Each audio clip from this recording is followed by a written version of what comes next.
سلام، من کارشناس فنی شرکت سابقه صنعت هستم. حالا میخوایم از این دوتا کلاینت یک ارتباط ایجاد کنیم با سروری که اینجا هستش.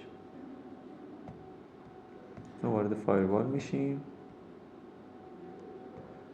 توی بخش اینترفیس ببینیم به کدوم پورتش خورده. به پورت شماره 3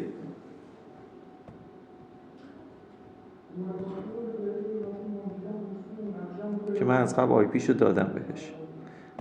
دیگه اینجا ساب اینترفیس ما تعریف نمی کنیم براش. زیر خود پورت ما یه آی پی دادیم، چون کلا یه دونه سرور داریم، ویلنی هم نداریم. زیر خود پورتش مستقیم وصل شده به خود پورت شماره 3. یه آی پی دادم 172.16.16.1 با سابنت /29 و فقط دسترسی پینگ هم روی این اینترفیس ایجاد کردم.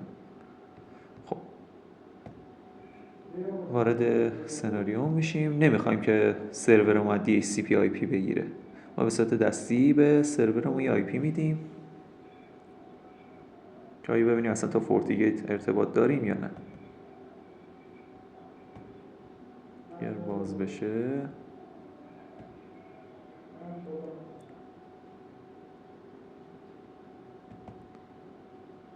توی همون رنجی که سمت فایروال دادیم، چون گیتوی این سرورمون هم خود فایرواله 172.16.16.2 مثلا با سابنت /29.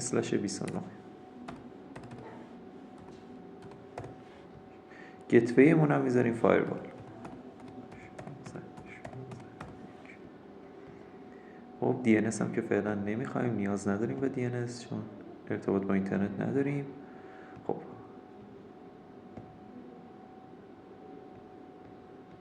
حالا ببینیم ما پینگ فایروال رو داریم یا نه.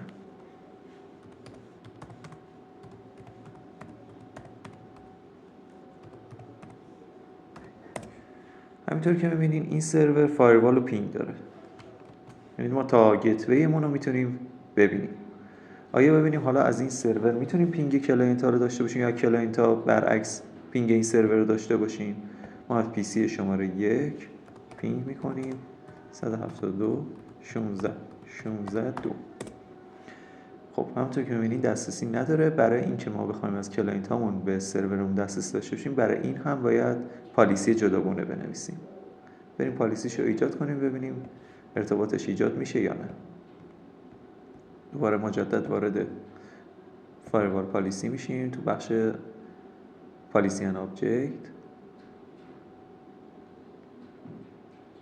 دوباره یه دونه پالیسی جدید می‌نویسیم. این دفعه می‌نویسیم که ویلن 100 به سرور.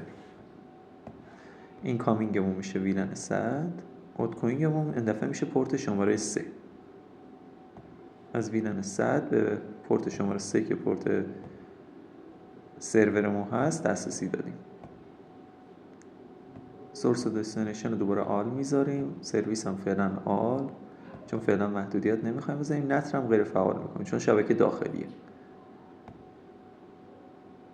خب حالا بریم ببینیم از کلاینتمون پینگ سرورمون داریم یا نه. همینطور که مشاهده میکنیم ما از کلاینتی که تو ویلن 100 هست پینگ سرورمون رو داریم. برای ویلن 200 هم همینطور. اگه بخوایم اونم ارتباط داشته باشه بعد دوباره پالیسی جداگونه بنویسیم. و برعکس اگه بخوایم از سرورهامون هم پینگ کلاینتامون رو داشته باشیم بازم باید پالیسی بنویسیم. یعنی شما برای هر ارتباطی که نیاز توی شبکتون دسترسی بهش بدین توی فایروال بعد رول بنویسین. یعنی باید تعیین کنین که مثلا از کلاینتتون به سرور دسترسی داشته باشه یا برعکس. خب تا اینجای کار ما ارتباط بین کلاینت تا سرور رو برقرار کردیم و همچنین ارتباط بین این دوتا ویلنی که زیر سویچمون ساختیم هم، یعنی این دوتا سابنتی که اینجا داریم توی شبکه لنمون هم ارتباطش رو ایجاد کردیم.